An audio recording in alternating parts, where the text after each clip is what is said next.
New ইয়র্কে doctor ইউনূসের সঙ্গে প্রায় ১০০ বিশ্ব নেতার সাক্ষাৎ। আগামী নির্বাচনে সহযোগিতার আহ্বান প্রধান উপদেষ্টার। বাংলাদেশের পুনর্গঠনে পাশে থাকার প্রতিশ্রুতি। আগামী বছরের ফেব্রুয়ারি মাসে আমরা জাতীয় নির্বাচন অনুষ্ঠানের প্রস্তুতি নিচ্ছি। নির্বাচন নিয়ে আর সংশয় নেই। জাতিসংঘে প্রধান উপদেষ্টার ভাষণের পর মির্জা ফখরুল। জুলাই সনদ বাস্তবায়ন চান তাহের, বিচার সংস্কারে জোর আক্তারের।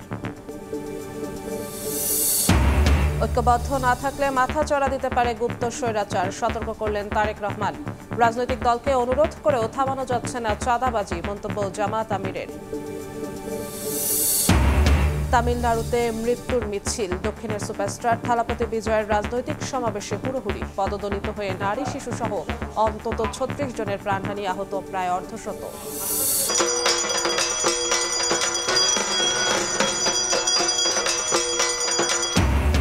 মহাষষ্ঠী দিয়ে শুরু হচ্ছে শারদীয় দুর্গোৎসব। মণ্ডপে মণ্ডপে নিরাপত্তা জোরদার। পূজার অনুষঙ্গ ও পোশাকের দোকানে উৎসবের রং।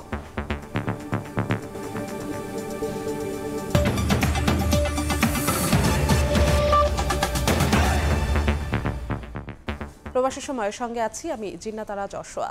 আন্তর্জাতিক সম্প্রদায়ের প্রতি বাংলাদেশের আগামী নির্বাচনকে সমর্থন করার আহ্বান জানিয়েছেন প্রধান উপদেষ্টা।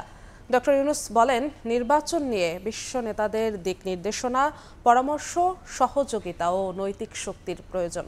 শুক্রবার সন্ধ্যায় প্রধান উপদেষ্টার সঙ্গে দেখা করেন বিভিন্ন দেশের প্রায় ১০০ প্রভাবশালী নেতা।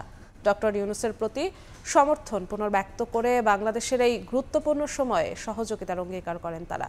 নিউ ইয়র্ক থেকে হাসানুজ্জামান সাকির রিপোর্টে বিস্তারিত। স্থানীয় সময় শুক্রবার সন্ধ্যায় প্রধান উপদেষ্টা ডক্টর মোহাম্মদ ইউনূসের সঙ্গে দেখা করতে তার আবাসস্থল নিউ ইয়র্কের গ্র্যান্ড হায়াত হোটেলের সুইটে আসেন বিশ্ব নেতারা। বিভিন্ন দেশের প্রায় ১০০ প্রভাবশালী নেতা সরকার প্রধানের সঙ্গে সৌজন্য সাক্ষাৎ ও কুশল বিনিময় করেন। জাতিসংঘ সাধারণ অধিবেশনের ফাঁকে নজিরবিহীন এই বৈঠক ছিল আন্তরিক ও সৌহার্দ্যপূর্ণ। ডক্টর ইউনূসের নেতৃত্ব ও আজীবন দারিদ্র্য দূরীকরণ এবং মানবাধিকার ও সামাজিক ন্যায় বিচার প্রতিষ্ঠায় তার অবদানের প্রশংসা করে তারা বলেন, সাম্প্রতিক সময়ে বাংলাদেশ উল্লেখযোগ্য অগ্রগতি অর্জন করেছে। তবে দীর্ঘ ১৬ বছরের দুর্নীতি ও শোষণের কারণে বাংলাদেশ এখন বড় ধরনের চ্যালেঞ্জের মুখোমুখি হওয়ায় বিশ্ব নেতারা বাংলাদেশের পুনর্গঠন ও অর্থনৈতিক পুনরুদ্ধার কার্যক্রমে সহায়তার আশ্বাস দেন। প্রধান উপদেষ্টা আন্তর্জাতিক সম্প্রদায়ের প্রতি কৃতজ্ঞতা জানিয়ে বাংলাদেশের আগামী জাতীয় নির্বাচন সমর্থনের আহ্বান জানান। Going through that reform and then the agenda is for the justice for the people. So those who are perpetrators of this brought to justice and punished. And the third was election. In our first anniversary, we announced that we are coming close to the third phase of election. So we announced the election date, which will be February next year. Doctor Yunus বলেন, নির্বাচন নিয়ে বিশ্ব নেতাদের দিক নির্দেশনা, পরামর্শ, সহযোগিতা ও নৈতিক শক্তির প্রয়োজন। We brought the leaders of the political parties with us, so they can participate together, because usually political party leaders don't talk to each other. So we brought them together, and we keep on introducing them whichever session we are going into. We keep saying that we are the outgoing government, they are the incoming government. They're all here. They are the one who will be running the government. This is the United Bangladesh in United Nations. So this is a picture, because all the leaders were there and I was there in one single frame. একাদশ শতকের খ্যাতনামা পারস্য কবি নিজামী গঞ্জাভির নামে প্রতিষ্ঠিত আন্তর্জাতিক কেন্দ্র এনজিআইসির সহসভাপতি ও লাটভিয়ার সাবেক প্রেসিডেন্ট ভাইরা ভিকে ফেইভারগার নেতৃত্বে উচ্চ পর্যায়ের এই দলে ছিলেন Croatia, Slovenia, Serbia, Latvia, Bosnia Herzegovina ও মরিশাসের সাবেক প্রেসিডেন্ট এবং বেলজিয়াম, গ্রিস ও বুলগেরিয়ার সাবেক প্রধানমন্ত্রী। ফ্রেন্ডস অব বাংলাদেশ নামে এই অনুষ্ঠানে এসডিজি বিষয়ক মুখ্য সমন্বয়ক লামিয়া মোর্শেদ ছাড়াও আরও উপস্থিত ছিলেন ইউরোপীয় কাউন্সিলের সাবেক প্রেসিডেন্ট, কমনওয়েলথের সাবেক মহাসচিব, জর্জিয়ার সাবেক উপপ্রধানমন্ত্রী, জাতিসংঘ সাধারণ পরিষদের ৪ জন সাবেক সভাপতি, বিশ্বব্যাংকের সাবেক সহসভাপতি, মানবাধিকার সংগঠন রবার্ট এফ কেনেডি হিউম্যান রাইটসের প্রেসিডেন্ট সহ বেশ কয়েকটি দেশের সাবেক পররাষ্ট্রমন্ত্রী। হাসানুজ্জামান সাকি, সময় সংবাদ, নিউ ইয়র্ক, যুক্তরাষ্ট্র। ফেব্রুয়ারিতে নির্বাচন আয়োজনের প্রস্তুতি নিচ্ছে সরকার। জাতিসংঘে প্রধান উপদেষ্টার ভাষণের পর বিএনপি মহাসচিব মির্জা ফখরুল ইসলাম আলমগীর বলেছেন, নির্বাচন নিয়ে আর কোনো সংশয় নেই। তবে ভোটের আগে জুলাই সনদের বাস্তবায়ন এবং সংস্কার ও বিচারে দৃশ্যমান অগ্রগতি দেখতে চান জামায়াতের নায়েবে আমির সৈয়দ আবদুল্লাহ মোহাম্মদ তাহের ও এনসিপির সদস্য সচিব আখতার হোসেন।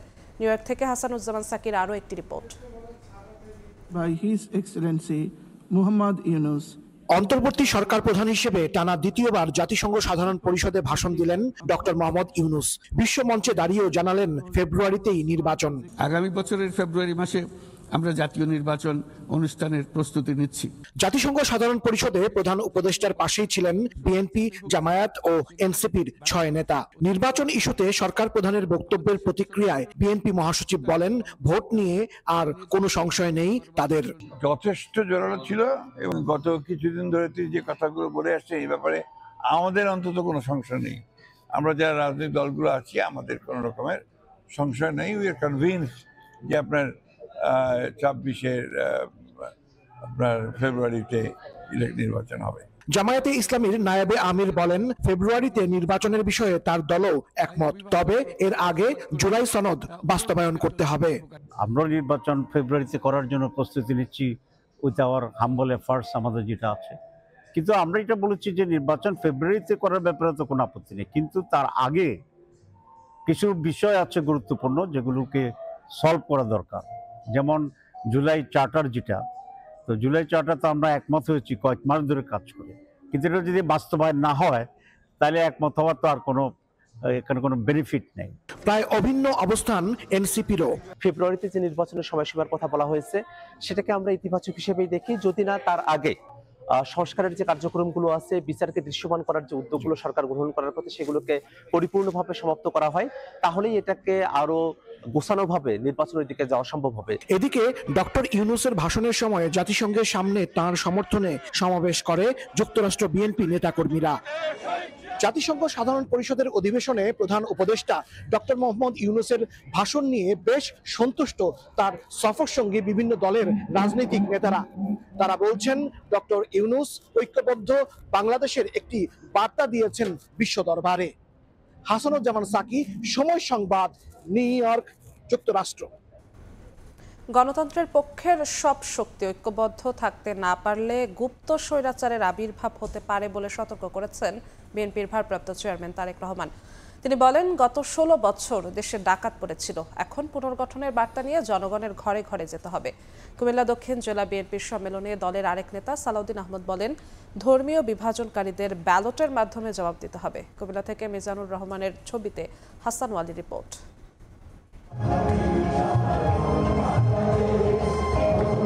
দীর্ঘ 16 বছর পর কাউন্সিল। কুমিল্লা টাউন হল মাঠে দক্ষিণ জেলা বিএনপি নেতাকর্মীদের ঢল। কারো হাতে ধানের শীষ, কেউ বা এনেছেন লাল সবুজ পতাকা। শনিবার বেলা 3:30টায় জাতীয় ও দলীয় পতাকা উত্তোলনের মধ্য দিয়ে শুরু হয় সম্মেলন। ধর্মের নামে রাজনীতি চলবে না মন্তব্য করে বিএনপির স্থায়ী কমিটির সদস্য সালাউদ্দিন আহমদ বলেন, যারা ইসলামের নামে আলাদা ভোট বাক্স বসাতে চায় তাদেরকে রাজনৈতিকভাবে মোকাবিলা করতে হবে। ইসলাম কোনো কুটা রাজনীতি নয়, ইসলাম কোন রাজনীতির বাক্স নয়। রাজনীতি দিয়ে ইসলামকে বিভক্ত করতে চায় যে শক্তি, সেই শক্তিকে আপনারা রাজনৈতিকভাবে মোকাবেলা করবেন ব্যালটের মাধ্যমে। ভার্চুয়ালি যোগ দিয়ে প্রধান অতিথির বক্তব্যে বিএনপির ভারপ্রাপ্ত চেয়ারম্যান তারেক রহমান বলেন, দেশ পুনর্গঠনের বার্তা নিয়ে জনগণের ঘরে ঘরে যেতে হবে। জনগণ যেভাবে চায় আমাদেরকে ঠিক সেভাবেই চলতে হবে। জনগণ যেভাবে চায় আমাদেরকে সেভাবে কাজ করতে হবে, সেভাবে কথা বলতে হবে, সেভাবে জনগণের পাশে দাঁড়াতে হবে। সবার আগে বাংলাদেশ। যেখানেই বাংলাদেশের স্বার্থ সেখানেই বিএনপি, যেখানেই বাংলাদেশের স্বার্থ সেখানেই জাতীয়তাবাদী শক্তি। গণতন্ত্রের পক্ষের সব শক্তি ঐক্যবদ্ধ হতে না পারলে গুপ্ত স্বৈরাচারের আবির্ভাব হতে পারে বলে সতর্ক করেন তারেক রহমান। যদি আমরা জনগণকে বুঝাতে সক্ষম না হই, যদি আমরা ঐক্যবদ্ধ না হই প্রিয় ভাই বোনেরা, তাহলে বলা যায় না হয়তো আগামী দিনে গুপ্ত স্বৈরাচারের আবির্ভাব হতে পারে দেশে। সম্মেলনে কুমিল্লার 17টি উপজেলার মধ্যে দক্ষিণের 10টি উপজেলা ও 4টি পৌরসভার প্রায় 1500 কাউন্সিলর এবং বিপুল সংখ্যক নেতাকর্মী অংশ নেন। দীর্ঘ 16 বছর পর নিজেদের ভোটাধিকার প্রয়োগ করে নেতা নির্বাচনের সুযোগ পাচ্ছেন এসব নেতাকর্মীরা। একইভাবে দেশকেও গণতান্ত্রিক ধারায় ফেরানোর শপথ এসব নেতাকর্মীদের। হাসান ওয়ালি, সময় সংবাদ, কুমিল্লা। অভ্যুত্থানের 14 মাস পরও পিয়ারসহ নানা ইস্যুতে এখনও কেন বিতর্ক, সে প্রশ্ন তুললেন বিএনপির স্থায়ী কমিটির সদস্য আমির খসরু মাহমুদ চৌধুরী। সকালে রাজধানীতে এক সেমিনারে তিনি বলেন, অভ্যুত্থানের পর যেসব দেশ নানা তর্ক বিতর্ক করে গণতন্ত্রে ফিরতে দেরি করেছে, সেখানেই গৃহযুদ্ধ, অর্থনৈতিক বিপর্যয়ের মতো পরিস্থিতি তৈরি হয়েছে। সেমিনারে সংস্কার ইস্যুতে ঐকমত্য কমিশনে আলোচনার মধ্যেই জামাত সহ কয়েকটি দলের কর্মসূচির সমালোচনা করেন বিভিন্ন দলের নেতারা। সংবিধান সংক্রান্ত সংস্কার বাস্তবায়ন পদ্ধতি, নির্বাচন ব্যবস্থা নিয়ে রাজনৈতিক অঙ্গনে বিতর্ক এখন টেবিল থেকে রাজপথে। জামায়াত সহ কয়েকটি ধর্মভিত্তিক দল সংসদের 2 কক্ষে পিয়ার দাবিতে মাঠের কর্মসূচিতে নামলেও এ পদ্ধতির পুরোপুরি বিরোধী বিএনপি সহ সমমনারা। আবার কোনো দলের অবস্থান কেবল উচ্চকক্ষে পিয়ারের পক্ষে। 3-4টা তালিকা আছে যে সরাসরি। শনিবার সকালে রাজধানীতে এক আলোচনা সভায় উঠে আসে সমসাময়িক এসব প্রসঙ্গ। সেমিনারে ঐকমত্য কমিশনে আলোচনার মধ্যে রাজপথের কর্মসূচির সমালোচনা করেন বেশ কয়েকজন রাজনীতিক। বলেন, আরেকটি 1-11 কিংবা নতুন সংকট তৈরি হলে দায় বর্তাবে আন্দোলনকারীদের উপর। বাংলাদেশে যদি আরেকটি 1-11 সৃষ্টি হয়, তাহলে যারা এখন আলোচনা না করে বরং রাজপথে নেমে দেশকে আনস্টেবল করার চেষ্টা করছে, তারা কিন্তু দায় এড়াতে পারবে না। কনসেনসাসের পদ্ধতিকে বাইপাস করে কেউ যদি ডিক্রির জায়গা নিয়ে আসেন, তাহলে সেইটা কনসেনসাসকে ভেঙে দেয় এবং সেই কারণেই সংঘাতের ঝুঁকি তৈরি করে।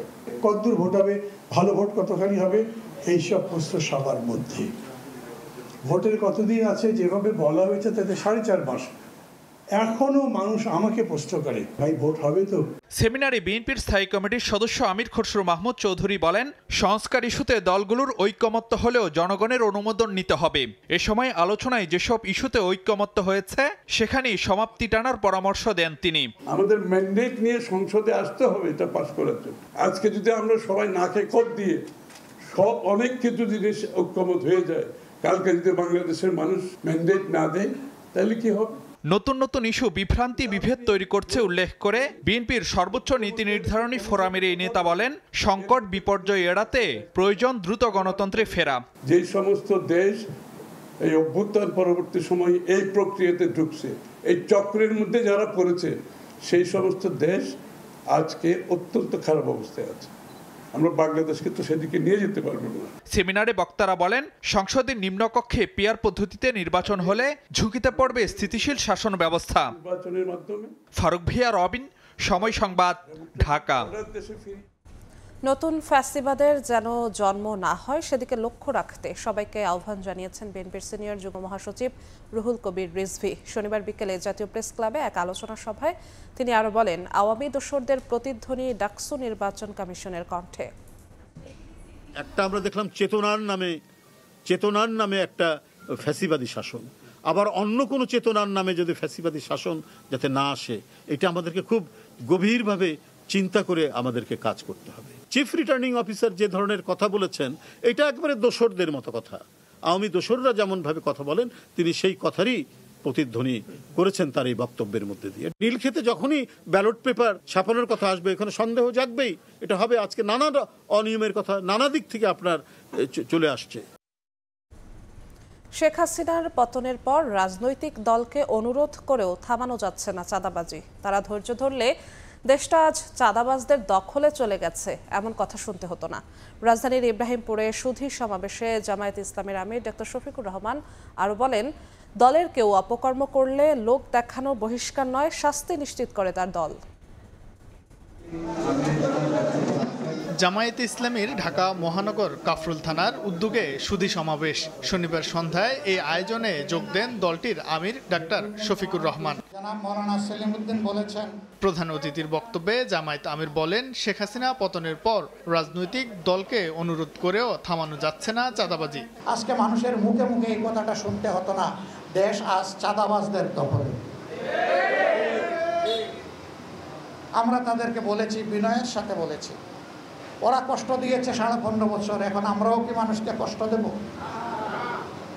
এটা কি ঠিক হবে?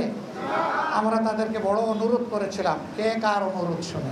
ডাক্তার শফিক আরো বলেন, জামায়াতের কেউ অপকর্ম করলে লোক দেখানো বহিষ্কার করে না, শাস্তি নিশ্চিতে ব্যবস্থা নেওয়া হয়। এরপরে কেউ এর ব্যতিক্রম করলে আমরা তাকে ছাড় দেই না, আমরা দেখানো বিচার করি না, আর দেখানো বহিষ্কারও আমরা করি না। আমরা যে শাস্তি দেই এটা জীবনের তরে মনে থাকে। আগামীতে দুর্নীতির বিরুদ্ধে জিরো টলারেন্স সহ সুষ্ঠুভাবে রাষ্ট্র পরিচালনায় জামায়াতের 3 দফা ইস্তেহার ঘোষণা করেন জামায়াতের আমির। কেউ বুকে হাত দিয়ে বলতে পারবেন না যে আমাদের সরকারের সময় কোনো দুর্নীতি। শাহিন আলম, সময় সংবাদ, ঢাকা। ভোটে কোনো দলের পক্ষে কাজ করার প্রমাণ পেলে নেওয়া হবে কঠোর ব্যবস্থা। সারা দেশের নির্বাচন কর্মকর্তা নিয়ে সম্মেলনে এমন হুঁশিয়ারি দিয়েছেন সিইসি। দৃশ্যমান ও অদৃশ্য শক্তির চ্যালেঞ্জ মোকাবিলা করে কমিশন এগিয়ে যাচ্ছে বলেও জানান তিনি। রাজনৈতিক দলগুলোকে ইসির বিরুদ্ধে অহেতুক অভিযোগ না করার আহ্বান জানান কমিশনাররা। শনিবার আগারগাঁওয়ে নির্বাচন ভবনে ইলেকশন কমিশন অফিসার্স অ্যাসোসিয়েশনের উদ্যোগে প্রথমবারের মতো অনুষ্ঠিত হয় নির্বাচন কর্মকর্তা সম্মেলন। এতে সারা দেশ থেকে আসা উপজেলা, জেলা এবং আঞ্চলিক নির্বাচন কর্মকর্তারা অংশ নেন। সম্মানিত বিশেষ অতিথি, ভোটের প্রতি আস্থা ফিরিয়ে আনতে সর্বোচ্চ সহযোগিতার আশ্বাস দিয়ে কমিশনের কাছে নিজেদের দাবি তুলে ধরেন ইসি কর্মকর্তারা। রিটার্নিং এবং সহকারী রিটার্নিং অফিসার নিয়োগের মাধ্যমে আমাদেরকে নির্বাচনে সরাসরি সম্পৃক্ত করার সুযোগ আছে এবং আমরা বিশ্বাস করি আপনারা এই উদ্যোগটি গ্রহণ করবেন। সম্মেলনে নির্বাচন কমিশনাররা বলেন, নির্বাচন ব্যবস্থা ভেঙে পড়ায় আগামী নির্বাচন হবে সবচেয়ে চ্যালেঞ্জের। নির্বাচনের নামে আর প্রহসন করা যাবে না, এ নিয়ে হুঁশিয়ার করেন কর্মকর্তাদের। পছন্দের ঊর্ধ্বে উঠে নিরপেক্ষভাবে কাজ করার আহ্বান জানান কর্মকর্তাদের প্রতি। এই নির্বাচন কমিশন কখনোই আপনাদেরকে পক্ষপাতিত্বমূলক দুষ্ট কোনো নির্বাচনের কোনো ইনস্ট্রাকশন দেবে না। আপনারা যদি স্বপ্রণোদিত হয়ে কেউ কারো অংশ হয়ে কাজ করেন, সে দায়িত্ব আপনি নেবেন। এখন পর্যন্ত নির্বাচন কমিশন কারোর প্রতি অনুরাগ বিরাগের বশবর্তী হয়ে কোনো কাজ করে নাই, ভবিষ্যতেও করবে না। আপনাদের কাছেও আমাদের অনুরোধ থাকবে, পেশাদারিত্বের সাথে আমরা কাজ করব। ভালো নির্বাচন করার বিকল্প নেই উল্লেখ করে কমিশনকে অহেতুক অভিযুক্ত না করতে রাজনৈতিক দলগুলোর প্রতি আহ্বান জানান তারা। রাজনৈতিক নেতৃবৃন্দ তারাই আমাদের প্রধান খেলোয়াড়, আজ আমরা তাদেরকে অনুরোধ করব হালকা মন্তব্য না করে আমরা সম্মিলিতভাবে ভালো নির্বাচন করার জন্য আমাদের স্ব স্থান থেকে সক্রিয় ভূমিকা পালন করব। সিইসি জানান, নির্বাচনে বেআইনি কোনো নির্দেশনা দেওয়া হবে না ইসি থেকে। কোনো দলের পক্ষ নিয়ে কাজ করলে দায় নিতে হবে কর্মকর্তাদের, নেওয়া হবে কঠোর ব্যবস্থা। We are facing so many challenges, both seen and unseen. অনেকগুলো চ্যালেঞ্জ আপনারা জানেন না, বাইরের থেকে বোঝার কোনো উপায় নেই, এগুলো আমরা সামাল দিচ্ছি। সামাল দিয়ে কিন্তু আমরা এগিয়ে যাচ্ছি। ইনস্ট্রাকশন আমরা দিব, কিন্তু বেআইনি কোনো ইনস্ট্রাকশন আমরা দেব না। আমরা কাউকে ফেভার করার জন্য ইনস্ট্রাকশন দেব না। ইনস্ট্রাকশন হবে সম্পূর্ণ আইনানুগ, বিধি মোতাবেক। আগামী নির্বাচন বিশেষ পরিস্থিতিতে অনুষ্ঠিত হচ্ছে, তাই বিশেষভাবে নির্বাচনের প্রস্তুতি নিয়ে ইসি কর্মকর্তাদের নির্দেশ দেন সিইসি। কাউসার চৌধুরী কুমু, সময় সংবাদ, ঢাকা। জুলাই সনদ বাস্তবায়নে বিচার বিভাগের কাছে পরামর্শ চাইতে পারে ঐক্যবদ্ধ কমিশন।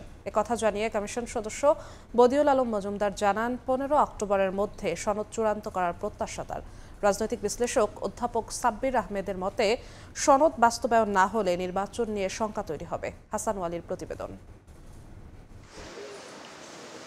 সংস্কার প্রস্তাবনায় নানা ভিন্ন মত পাশ কাটিয়ে রাজনৈতিক দলগুলোর ঐকমত্য তৈরি হলেও বাস্তবায়ন প্রক্রিয়ায় সে ঐক্যের দেখা মিলছে না। সংকট উত্তরণে বিশেষজ্ঞদের সঙ্গে দফায় দফায় বৈঠক করে সাংবিধানিক আদেশে আইনি বৈধতা এবং ত্রয়োদশ জাতীয় সংসদ নির্বাচনের দিন গণভোটের প্রস্তাব দিয়েছে কমিশন, জানিয়েও প্রকট আকার ধারণ করেছে মতভিন্নতা। জামায়াত ইসলামী সাংবিধানিক আদেশ এবং গণভোটের পক্ষে, তবে নির্বাচনের আগে গণভোট সম্পন্ন করে তার অধীনে জাতীয় নির্বাচনের দাবিতে অনড় দলটি। আর গণভোট নয়, বরং নতুন সংবিধান প্রণয়নে গণপরিষদ নির্বাচন চায় এনসিপি। অন্যদিকে বিশেষ সাংবিধানিক আদেশ সমর্থন করে না বিএনপি। রাজনৈতিক দলগুলোর দাবির পরিপ্রেক্ষিতে প্রস্তাবনা পরিবর্তনের চিন্তা ঐকমত্য কমিশনের। এক্ষেত্রে বিচার বিভাগের পরামর্শ চাওয়া হতে পারে। বল রাজনৈতিক দলের কোর্টে, তো তো এই রাজনৈতিক দলের মতামতের ভিত্তিতেই আমাদেরকে কার্যক্রম পরিচালনা করতে হচ্ছে এবং আমরা কোনো চাপিয়ে দেওয়ার আমাদের ক্ষমতাও নেই, আমাদের কোনো আকাঙ্ক্ষাও নেই। ফেব্রুয়ারিতে যাত্রা শুরু করা ঐকমত্য কমিশনের মেয়াদ তৃতীয়বারের মতো 15 অক্টোবর পর্যন্ত বাড়ানো হয়েছে। এর মধ্যেই জুলাই সনদ চূড়ান্ত করতে চায় কমিশন। যত দ্রুত হবে ততই এগুলো স্বাক্ষরিত হবে। তো আমরা কোনোভাবেই আগামী মাসে 15 তারিখের পরে যেতে চাই না। অধ্যাপক সাব্বির আহমেদ বলছেন, জুলাই সনদ বাস্তবায়ন না হলে নির্বাচন নিয়ে অনিশ্চয়তা তৈরি হবে। ক্রিটিক্যাল অবস্থার মধ্যে আমরা আছি, এটা সত্য, তাই না? কারণ সব দলগুলোই তারা ডেমোক্রেটিক ট্রান্সফরমেশনের চাইতে বেশি চিন্তা করতেছে দলীয় স্বার্থ। ঐকমত্য তৈরিতে রাজনৈতিক দলগুলোর সঙ্গে 2 দফায় বৈঠক করেছে কমিশন। প্রথম দফার আলোচনায় 166টি সংস্কার প্রস্তাবের মধ্যে 62টির বিষয়ে ঐকমত্য হয়। দ্বিতীয় দফায় বাকি সব সংস্কার প্রস্তাবনা অন্তর্ভুক্ত করা হয় 19টিতে, যার 9টি পয়েন্টে সর্বসম্মতিক্রমে ঐকমত্য এবং 10টিতে নোট অব ডিসেন্ট সহ একমত হয়েছে রাজনৈতিক দলগুলো। হাসান ওয়ালি, সময় সংবাদ, ঢাকা।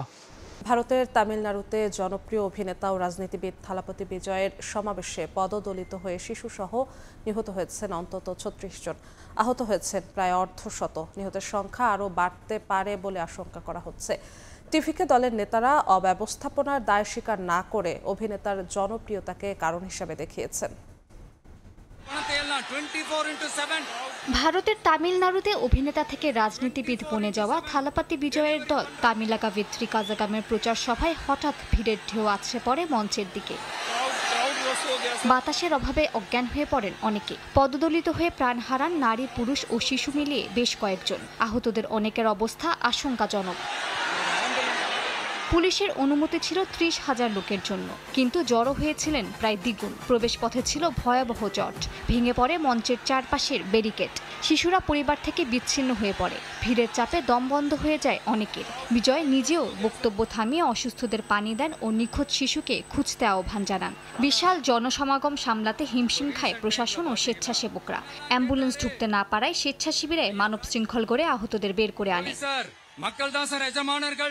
এ ঘটনায় শোক জানিয়েছেন ভারতের প্রধানমন্ত্রী নরেন্দ্র মোদী। নিহতদের পরিবারকে ক্ষতিপূরণের ঘোষণা দিয়েছেন মুখ্যমন্ত্রী MK স্টালিন। পাশাপাশি চলছে বিচার বিভাগীয় তদন্ত।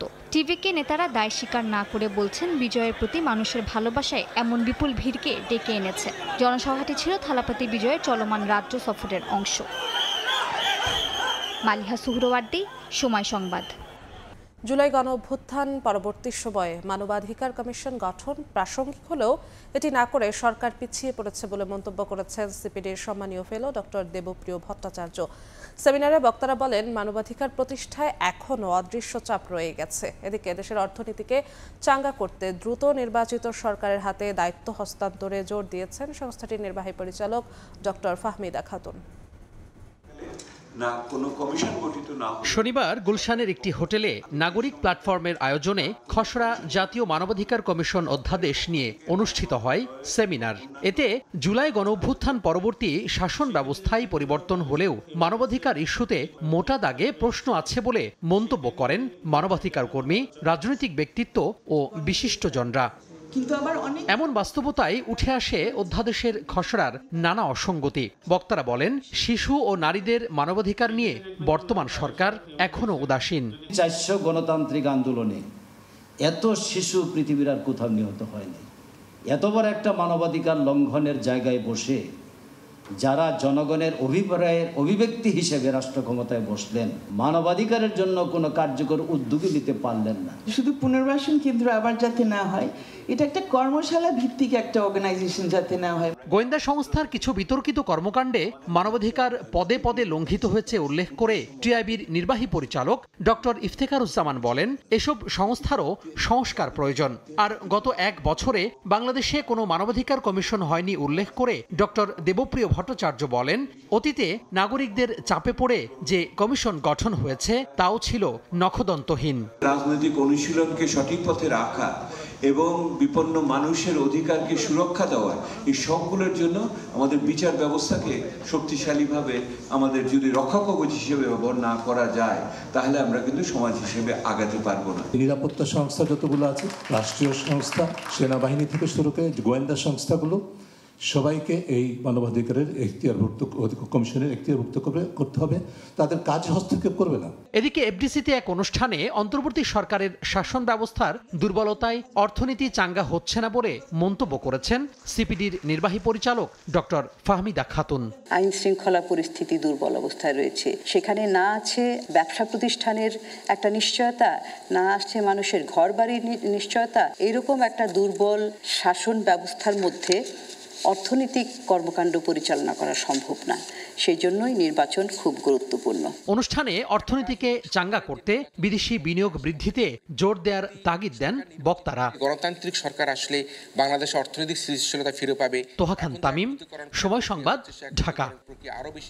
বছর ঘুরতে না ঘুরতেই জুলাই শহীদের কবরস্থ হচ্ছে অন্য মানুষের লাশ। শহীদদের কবর সংরক্ষণ না করায় ক্ষুব্ধ শহীদের স্বজনরা। এ বিষয়ে দ্রুত ব্যবস্থা নেওয়ার দাবি বৈষম্য বিরোধী ছাত্র আন্দোলনের নেতাদের। সরকার জুলাই গণ অভ্যুত্থানে শহীদদের কবর সংরক্ষণের উদ্যোগ নিলেও বাস্তবতা ভিন্ন। গেজেটভুক্ত জুলাই শহীদ মোহাম্মদ কামালকে দাফন করা হয়েছে মিরপুর 11 নম্বরের জান্নাতুল মাওয়া কবরস্থানে। গত সপ্তাহে তার কবরের জায়গায় দাফন করা হয় আরেকজনের লাশ, যে কবরটি এখন নাম ফলকবিহীন। স্বজনদের অভিযোগ, জুলাই শহীদদের কবর নিয়ে এমন গাফিলতি শহীদদের অবমাননার শামিল। 19 জুলাই আমার আব্বা গুলি লাগে মিরপুর 10 নম্বর। আমরা কিন্তু জানি না সেদিনকারে যে আমার আব্বার গুলি লাগছে। আমার বাবার কবর সংরক্ষণের জন্য এটার জন্য আমি দাবি জানাই, প্লাস এটার জন্য আমি বিচার চাই। এ বিষয়ে শনিবার দুপুরে সংবাদ সম্মেলন করা হয় বৈষম্য বিরোধী ছাত্র আন্দোলনের পক্ষ থেকে। অনতিবিলম্বে শহীদদের কবর সংরক্ষণের দাবি জানান সংগঠনটির শহীদ ও আহত সেলের সম্পাদক। সরকারের অনেক বড় গাফিলতি আছে। কবর সংরক্ষণ এবং বাধাই কার্যক্রম হবে, এটা আরো 1 বছর আগে থেকে বলা হচ্ছে। তাদের কবরটাও আমরা সংরক্ষণ করতে পারতেছি না, আর ওদিকে অন্যান্য কাজ হয়ে যাচ্ছে। তো বৈষম্য তো মরার পরেও শহীদরা পাচ্ছে। এদিকে রেজিস্টার খাতায় জুলাই শহীদদের তথ্য না থাকায় কবরস্থানের নিয়ম অনুযায়ী 1 বছর পর সেখানে নতুন লাশ দাফন করা হয়েছে বলছে কর্তৃপক্ষ। ওখানে তথ্য দেওয়া হয়েছে যে তার মৃত্যুর কারণ ছিল স্ট্রোক জনিত। আমাদের কাছে আসলে যে সে যে শহীদ হয়েছে এই কোনো তথ্যই ছিল না, আর তথ্য না থাকার কারণে এই কবরটা 1 বছর হওয়ার পরে চেঞ্জ হয়েছে। তথ্য ভুলের কারণে আমাদের এই জিনিসটা এটা একটা এই ঘটনাটা ঘটছে। 24-এর বৈষম্য বিরোধী ছাত্র আন্দোলনে শহীদ হন চা বিক্রেতা মোহাম্মদ কামাল। 19 জুলাই মিরপুর 10 নম্বরে গুলিবিদ্ধ হন তিনি। আবু সাইদ নিশান, সময় সংবাদ, ঢাকা। নাটকের কথা বলে মডেলকে গাজীপুরের রিসোর্টে আটকে সংঘবদ্ধ ধর্ষণের অভিযোগ উঠেছে এক পরিচালকের বিরুদ্ধে। এ ঘটনায় মামলা হলে রিসোর্টটিতে অভিযান চালিয়ে 2 লাখ টাকা জরিমানা ও সিলগালা করে প্রশাসন। অভিযোগের সত্যতা পাওয়ায় আটক করা হয়েছে 18 জনকে। গেল 21 সেপ্টেম্বর রাতে গাজীপুরের রাশ রিসোর্টে পরিচালকের সঙ্গে শুটিংয়ের কাজে আসেন এই মডেল। কথা ছিল নাটকের নায়িকার চরিত্রে অভিনয় করার। তবে ভেতরে ঢুকতেই চক্ষু চরক গাছ। আগে থেকেই অবস্থান করা দুজনকে সঙ্গে নিয়ে তার উপর চলে নির্মম নির্যাতন। জবরদস্তি করে করছে। এরপরে আমি ওইটা উনি শেষ করার সাথে সাথে হচ্ছে যে বয়স ছিল 60 বছর। 60 বছরের বুইরা আমার জবরদস্তি করে করছে। উনি এতটা টর্চার করছে, হচ্ছে যে ওই দুইজনের থেকে বুইরা আমার বেশি টর্চার করছে। ভুক্তভোগীর অভিযোগ, সংঘবদ্ধ ধর্ষণের শিকার হয়ে ফিরে আসতে চাইলে দেয়া হয় হত্যার হুমকি। এক পর্যায়ে রিসোর্টের মালিক পরিচয় দেয়া এক ব্যক্তি সঙ্গে থাকা মোবাইল রেখে বের করে দেন সেখান থেকে। এরপর থেকে চলছে এই নারীর আইনি লড়াই। 3 জন যে গণধর্ষণ করছে, একজন পরে এটার বিচার চায় আইনগতভাবে। এই ঘটনায় থানায় অভিযোগ দায়েরের পর মাঠে নেমেছে আইন শৃঙ্খলা বাহিনী। শনিবার অভিযান চালিয়ে রিসোর্টটিকে 2 লাখ টাকা জরিমানা ও সিলগালা করার পাশাপাশি আটক করা হয় বেশ কয়েকজন কর্মচারীকে। পুলিশ জানায় কোনো রকম অনুমতি ছাড়াই পরিচালিত হচ্ছিল এই রিসোর্টটি। তদন্ত সাপেক্ষে আইনগত ব্যবস্থা নেওয়া হবে। এটা একটা অনৈতিক কাজ যে এই রাস রিসোর্টে হয়, সেটার প্রমাণ আজকে পাওয়া গেছে। কাগজপত্র যাচাই বাছাই দেখা গেছে যে ওদের নিবন্ধন নাই, রেজিস্ট্রেশন না থাকায় ওই আইনের সংশ্লিষ্ট ধারায় ওদেরকে 2 লক্ষ টাকা জরিমানা করা হয়েছে। স্বাস্থ্য পরীক্ষায় ধর্ষণের প্রাথমিক আলামত পেয়েছে ফরেনসিক বিভাগ। আসামিদের গ্রেফতারে মাঠে নেমেছে পুলিশ। কাজকর্ম সেটা অনেক ভালো ছিল। মেহেদী হাসান, সময় সংবাদ, গাজীপুর। ঢাকার বালু, বুড়িগঙ্গা, তুরাগ, ধলেশ্বরী খননের জন্য বিশ্ব ব্যাংকের কাছে সহায়তা চাওয়া হয়েছে বলে জানিয়েছেন পরিবেশ উপদেষ্টা সৈয়দা রিজওয়ানা হাসান। শনিবার সকালে রাজধানীর পান্থপথে পানি ভবনে নদী দিবস উপলক্ষে আয়োজিত এক অনুষ্ঠানে তিনি কথা বলেন। এ সময় সিলেটে সাদা পাথর চুরির ঘটনা নতুন নয়, বরং 2025 সালে জনগণের সম্মিলিত প্রতিবাদ পাথর চুরির রাজনৈতিক ঐক্য ভেঙে ফেলেছে বলে মন্তব্য করেন তিনি। এছাড়াও সেন্ট মার্টিন যাওয়া কখনোই বন্ধ নয়, বরং নিয়ন্ত্রিত করা হয়েছে জানিয়ে তিনি বলেন, পর্যটকরা যখন যেতে চায় তখনই যাবে। সেন্ট মার্টিন কখনোই বন্ধ হয়নি, বরং পর্যটনকে নিয়ন্ত্রণ করা হয়েছে বলে জানান উপদেষ্টা। 4টা নদী তুরাগ, বালু, শীতলক্ষা, ধলেশ্বরী, এগুলো নিয়ে বিশ্ব ব্যাংকের সাথে একটা দীর্ঘস্থায়ী পরিকল্পনায় যাচ্ছি। সেই পরিকল্পনা বাংলাদেশ সরকার থেকে প্রাথমিক অনুমোদন হয়েছে। সিলেটের সাদা পাথরের যে তাণ্ডবটা হয়েছে, এই তাণ্ডব কিন্তু বহু বছর যাবত। আপনারা যখন সম্মিলিত প্রতিবাদ করলেন, তখন পাথর চুরির যে রাজনৈতিক ঐক্য সেটা ভেঙে পড়তে বাধ্য হলো। কখনোই সেন্ট মার্টিন বন্ধ করা হয়নি, পর্যটনটাকে নিয়ন্ত্রণ করা হয়েছে, পর্যটন সংখ্যাকে নিয়ন্ত্রণ করা হয়েছে। এটা তো একটা গ্লোবাল প্র্যাকটিস, নতুন করে বাংলাদেশে তো এই জিনিস আবিষ্কৃত হয়নি। বান্দরবানের নাইক্ষ্যংছড়ি সীমান্তে আন্তর্জাতিক আইন লঙ্ঘন করে স্থল মাইন পুঁতে রেখেছে মিয়ানমারের আরাকান আর্মি। এসব মাইন বিস্ফোরণে পা হারানো সহ মারাত্মক জখম হচ্ছেন বাংলাদেশিরা। সম্প্রতি সীমান্তে চোরাচালান বেড়ে যাওয়ায় এর বলি হচ্ছেন হতদরিদ্ররা। মোহাম্মদ ফরাজের ছবিতে সুজাউদ্দিন রুবেলের রিপোর্ট। বাংলাদেশ মিয়ানমার সীমান্ত অঞ্চল, যেখানে পাহাড়, জঙ্গল আর খরস্রোতা নদী চোরাকারবারিদের জন্য তৈরি করেছে বহুমাত্রিক রুট। এই রুট ধরে বহুদিন ধরে চলে আসছে গরু, মহিষ ও মাদক পাচার। সীমান্তের ওপার মিয়ানমারের 0 পয়েন্টে পুঁতে রাখা হয়েছে অসংখ্য স্থলমাইন। চোরাচালান চক্রের মূল হোতারাও থাকেন আড়ালে, আর সামনের সারিতে থাকেন হতদরিদ্র মানুষ, যাদের প্রলোভন দেখিয়ে পাঠানো হয় সীমান্তের ওপারে। মাইন বিস্ফোরণে অঙ্গ হারিয়ে চিরতরে থেমে যায় তাদের চলার পথ। পথগুলো দিয়ে আমরা চলাচল করি, ওগুলো দেখা যায় না, পা পড়লে তারপর পড়ে উঠে। সীমান্তের স্থানীয় বাসিন্দাদের সচেতনতার অভাব ও শিক্ষার নিম্ন হার ঝুঁকির মাত্রা আরও বাড়ছে বলে মত উপজেলা প্রশাসনের। তবে বিজিবি বলছে মূল হোতাদের আইনের আওতায় আনতে কাজ করছেন তারা। আমাদের যারা বিজিবির এখানে আছেন, তাদের যে সকল লজিস্টিক্স, এত বড় সীমান্ত তো এত অল্প লজিস্টিক্সে আসলে জনসচেতনতা ছাড়া এটাকে একসাথে মোকাবেলা করা কোনোভাবেই সম্ভব না। তাদেরকে চিহ্নিত করা হয়েছে। এর ভিতরে সবচেয়ে বড় যে শাহিন ডাকাত, তাকে গ্রেপ্তার করা হয়েছে। আরও 5-7 জনকে যৌথ অপারেশন এবং তাদেরকে গ্রেপ্তারের আওতায় আনা হয়েছে। যারা এখনো বাইরে আছে তাদেরকেও আইনের আওতায় নিয়ে আসার জন্য কার্যক্রম গ্রহণ করা হচ্ছে, চলমান। নাইক্ষ্যংছড়ি সীমান্তে গত 8 মাসে স্থলমাইন বিস্ফোরণে পা হারিয়েছে 10 জন বাংলাদেশি। সুজাউদ্দিন রুবেল, সময় সংবাদ, বান্দরবান।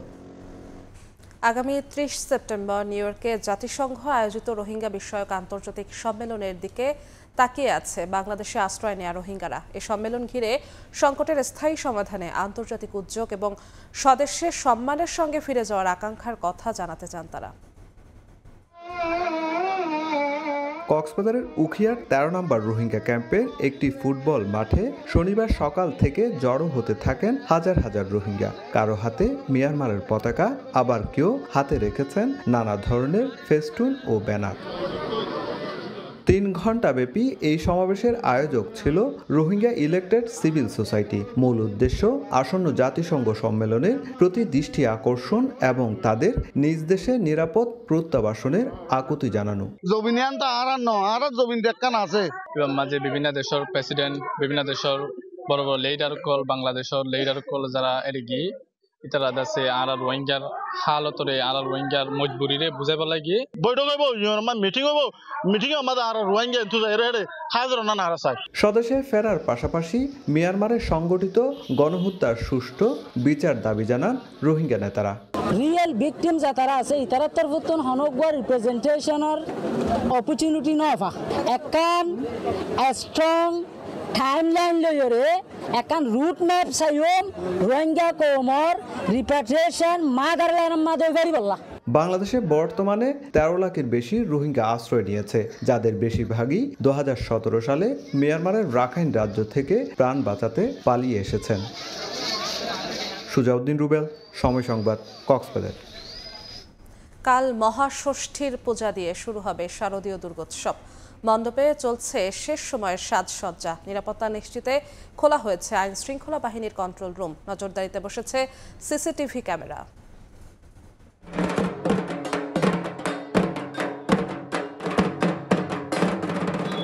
দীর্ঘ ৩০ বছর ধরে দুর্গাপূজার কাজ করে আসছেন উত্তম কুমার রায়। তার হাতে প্রতিবারই নতুন রূপে নতুন আদলে এক একটি মণ্ডপ গড়ে ওঠে। প্রাচীন ভারতের মন্দিরের আদলে এবার তৈরি করছেন ধানমন্ডির কলাবাগান মণ্ডপ।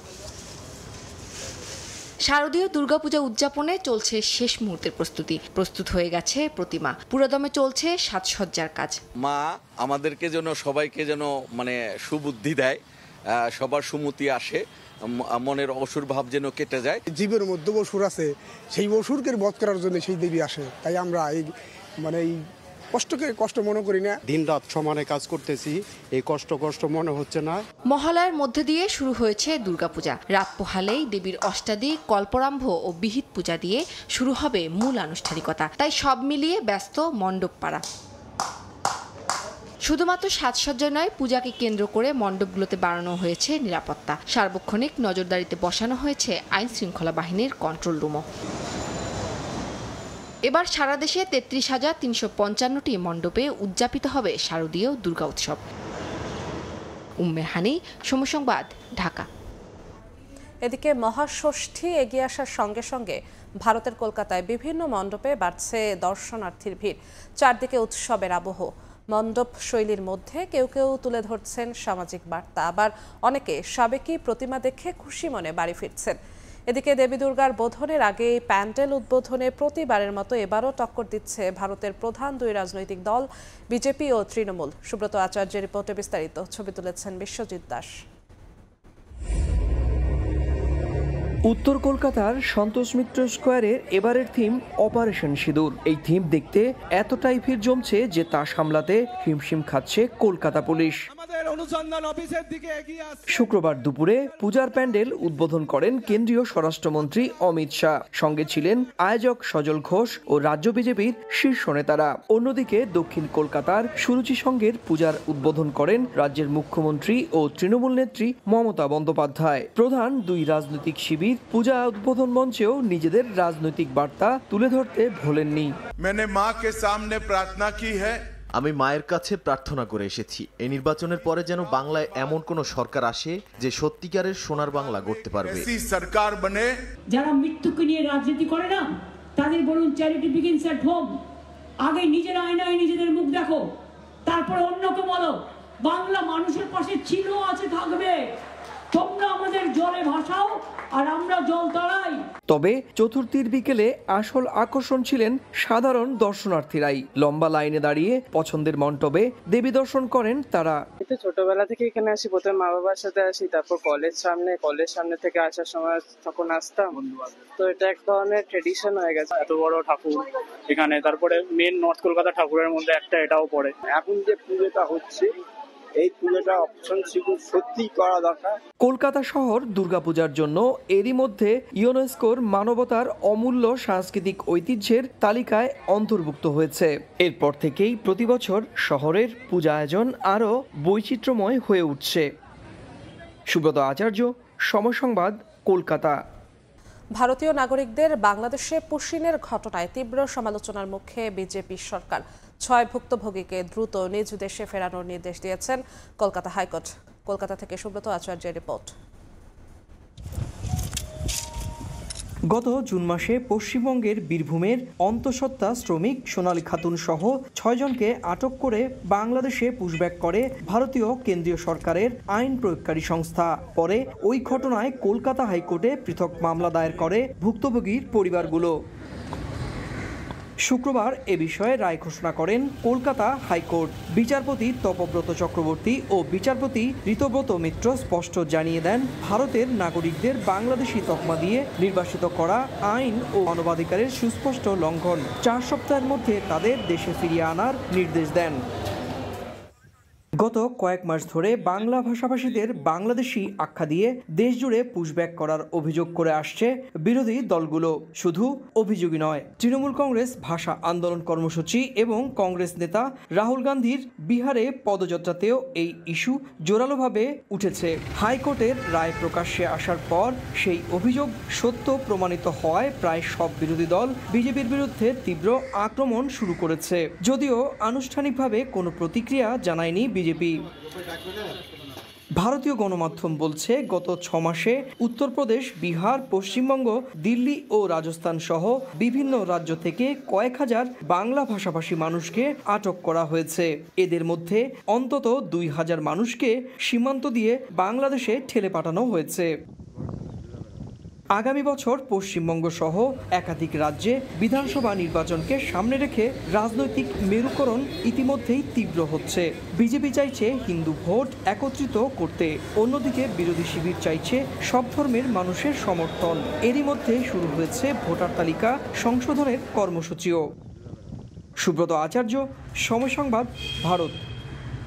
মালদ্বীপে অবৈধভাবে কাজ করলে জেল ও জরিমানার পাশাপাশি সর্বোচ্চ 10 বছরের জন্য নিজ দেশে ফেরত পাঠানো হবে কর্মীদের। মালদ্বীপে কর্মরত প্রবাসীদের জন্য এই নতুন নির্দেশনা জারি করেছে দেশটির সরকার। এ বিষয়ে দেশটিতে কর্মরত সকল প্রবাসীদের সতর্ক করে বিজ্ঞপ্তি প্রকাশ করেছে বাংলাদেশ হাইকমিশন। খন্দকার ওমর ফারুকের তথ্য ও ছবিতে বিস্তারিত। মালদ্বীপে 1 লাখেরও বেশি বাংলাদেশি প্রবাসী কর্মরত।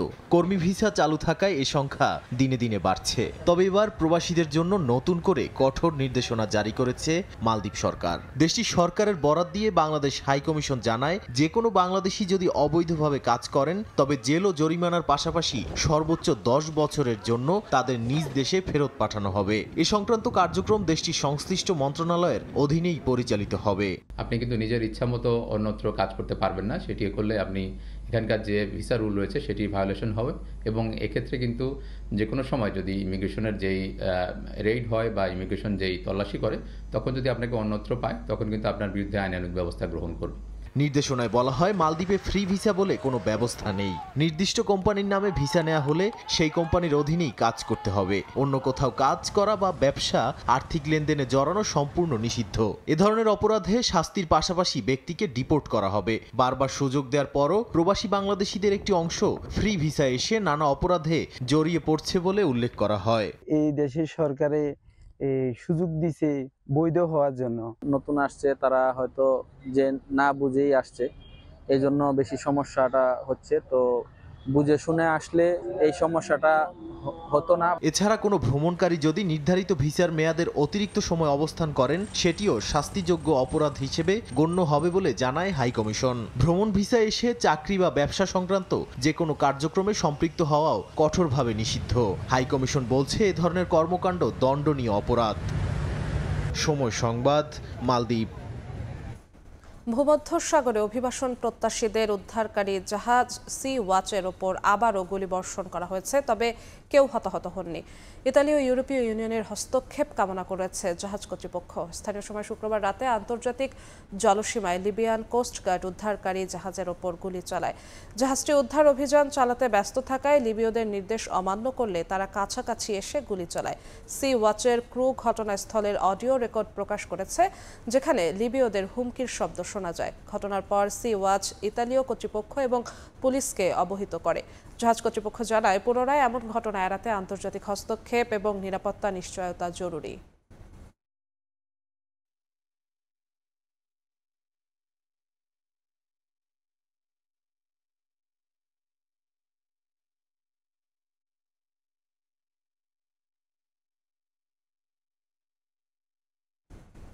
মালয়েশিয়ায় চলছে সাভাহ বিনিয়োগ ও বাণিজ্য এক্সপো 2025। এতে প্রথমবারের মতো অংশ নিচ্ছে বাংলাদেশ। ফেডারেশন অব সাভাহ ইন্ডাস্ট্রিজ আয়োজিত 3 দিনের এই আন্তর্জাতিক মেলা গত 26 সেপ্টেম্বর শুরু হয়, চলবে 28 তারিখ পর্যন্ত। মেলায় বাংলাদেশের বিভিন্ন ধরনের খাদ্য ও পানীয়, পাটজাত পণ্য, চামড়াজাত পণ্য, সিরামিক্স, প্লাস্টিক পণ্য এবং তৈরি পোশাক প্রদর্শন করা হয়। শনিবার ফেডারেশন অব সাভাহ ইন্ডাস্ট্রিজের প্রেসিডেন্ট নাতালি ফুংয়ের সঙ্গে বৈঠক করেন দেশটিতে নিযুক্ত বাংলাদেশ বাংলাদেশের ভারপ্রাপ্ত হাই কমিশনার। তিনি সাভাতে বাংলাদেশি পণ্যের বাজার প্রসারে সহযোগিতা চান এবং ফেডারেশনকে বাংলাদেশ সফরের আমন্ত্রণ জানান। এর আগে শুক্রবার মেলার আনুষ্ঠানিক উদ্বোধন করেন সাভা রাজ্যের deputy chief minister Datuk Sahelmi Yahya.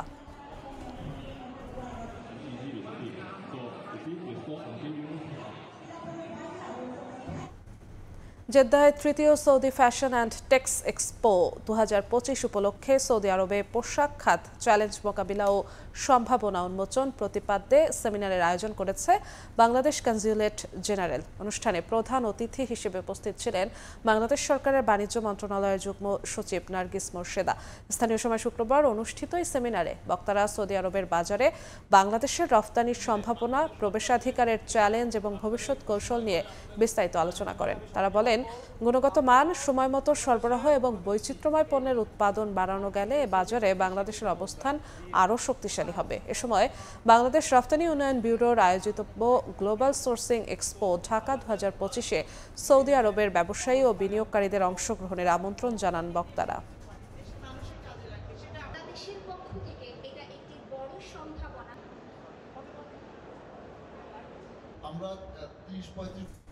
জাপানের রাজধানী টোকিওতে চলছে বিশ্বের অন্যতম বড় গেমিং প্রদর্শনী টোকিও গেম শো 2025।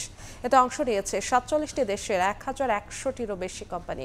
প্রদর্শন করছে নতুন নতুন ভিডিও গেম এবং আনুষঙ্গিক অনেক পণ্য, কসপ্লে, গেমিং কোম্পানির ক্যাম্পেইন আর ভবিষ্যতের গেম ট্রেন্ডের এই মিলন মেলা শেষ হবে 28 সেপ্টেম্বর। শাকিল মাহমুদের রিপোর্টে বিস্তারিত।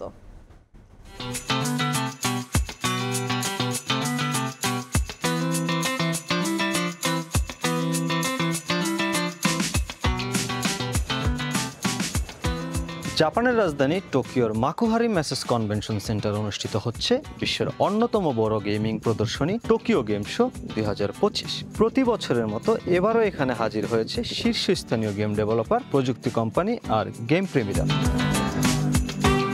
এশিয়া থেকে শুরু করে ইউরোপ, আমেরিকার নানা প্রান্তের গেম প্রেমীদের অংশগ্রহণে সাজানো হয়েছে গেমিং এর ভবিষ্যৎ দুনিয়ার এক অনন্য মঞ্চ।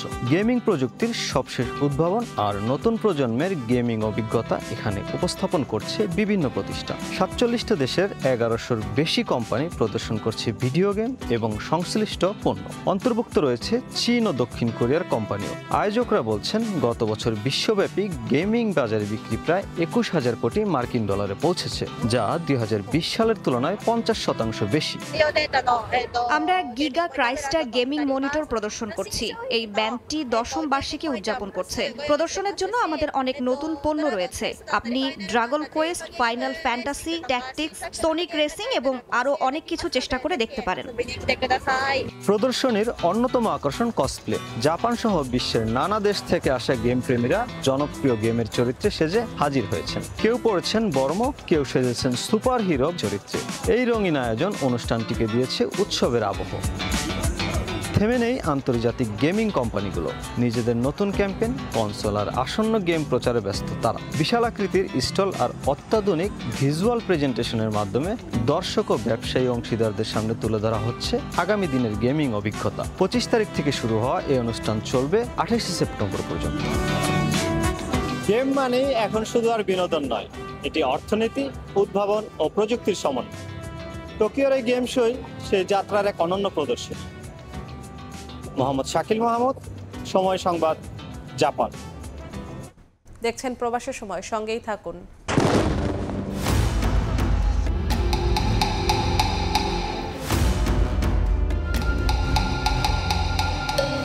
আমরা আছি ঢাকায়, কিন্তু আন্তর্জাতিক খবর আমাদের নিয়ে যায় টোকিওর ভূমিকম্প থেকে নিউ ইয়র্কের অর্থনীতি পর্যন্ত।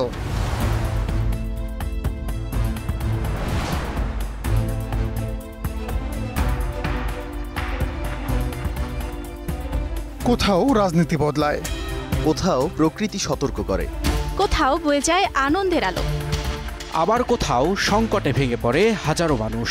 বিশ্বের এসব চলমান ঘটনা আমরা তুলে ধরি আপনাদের জন্য।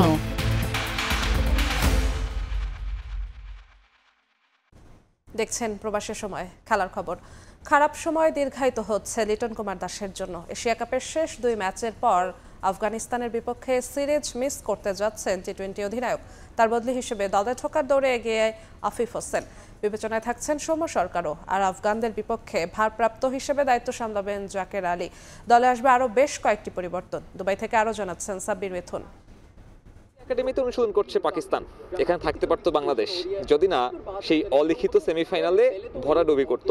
আর একটা কারণ মনে করা হয় লিটন কুমার দাসের অনুপস্থিতি। ধারণা করা হয়েছিল ভারত ম্যাচের পরে পাকিস্তানের বিপক্ষে তাকে দেখা যাবে। প্রথমে যে ক্রাম্প ছিল সেই ক্রাম্প কিন্তু এখন আরো গুরুতর আকার ধারণ করেছে এবং লিটন কুমার দাসকে পাচ্ছে না টিম বাংলাদেশ আফগানিস্তান সিরিজেও। প্রথম যে টি-20 3 ম্যাচ রয়েছে সেই 3 টি-20-র পরে ওয়ানডে সিরিজেও লিটন কুমার দাসকে ছাড়াই নামতে হবে বাংলাদেশ দলকে। টি-20 যেহেতু নিয়মিত অধিনায়ক, সেক্ষেত্রে তার বদলে জাকের আলীকেই দেখার সম্ভাবনা বেশি, কারণ জাকের আলীকে দিয়েই বাংলাদেশ দল শেষ 2 ম্যাচে ক্যাপ্টেন্সি করিয়েছে এবং বিসিবির তরফ থেকে বলা হয়েছে যে জাকের আলী বর্তমানে টি-20 দলের সহ অধিনায়ক। তবে শুধু লিটন কুমার দাস নয়, দলটাতে পরিবর্তন আসবে আরও একাধিক। ধারণা করা হচ্ছে লিটন কুমার দাসের বিকল্প হিসেবে দেখা যেতে পারে সৌম্য সরকারকে, যদিও বা সৌম্য সরকারের সঙ্গে রেইসে রয়েছেন আফিফ হোসেন, কারণ সবশেষ এনসিএলে ভালো ফর্মে আছেন। এর আগে অস্ট্রেলিয়াতে যে বাংলাদেশ এ দলের সফর ছিল সেখানেও আসলে তিনি নাম্বার 4-এ ব্যাট করেছেন। আফিফ হোসেনকে বাজিয়ে দেখার একটা সম্ভাবনা রয়েছে।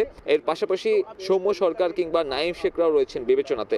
তবে বোলিং ইউনিটেও কিন্তু একটা পরিবর্তন আসতে পারে। শেখ মেহেদি কিংবা শরীফুল ইসলামকে বিশ্রাম দিবে টিম ম্যানেজমেন্ট, তাদের বদলে অন্য কাউকে দেশ থেকে উড়িয়ে আনা হবে। তবে পরিবর্তন কিন্তু আসবে আসলে মেহেদি হাসান মিরাজের নেতৃত্বাধীন যে ওয়ানডে দলটা রয়েছে, অর্থাৎ এখানে যে টি-20 পরে যে ওয়ানডে সিরিজটা রয়েছে সেই সিরিজেও আসলে বাংলাদেশ দল সবশেষ যে শ্রীলঙ্কা সিরিজে খেলা নাইম শেখ, সেই নাইম শেখকে দেখা যেতে পারে। সাইফ হাসান যে ধরনের পারফরমেন্স করছে সেই সাইফ হাসানকেও আসলে দেখা যেতে পারে। অর্থাৎ ওয়ানডে দলেও বাংলাদেশ দল পরিবর্তন আনবে এবং আফগানিস্তানের বিপক্ষে সেই দলটাতে আসলে একাধিক নতুন মুখ দেখা যেতে পারে।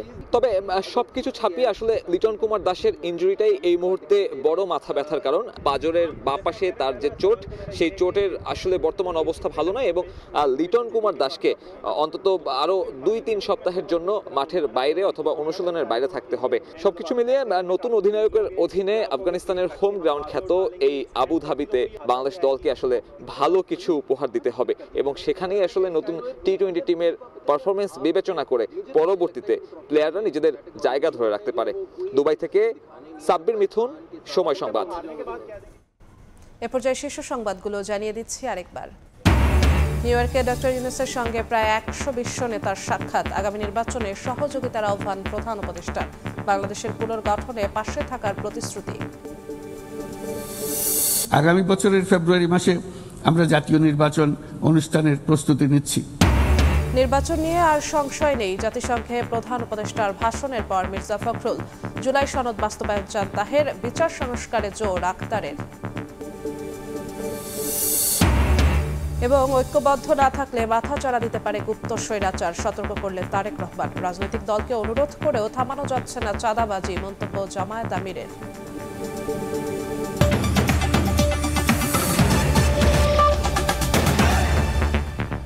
এই ছিল প্রবাসী সময়। সঙ্গেই থাকুন সময়ের।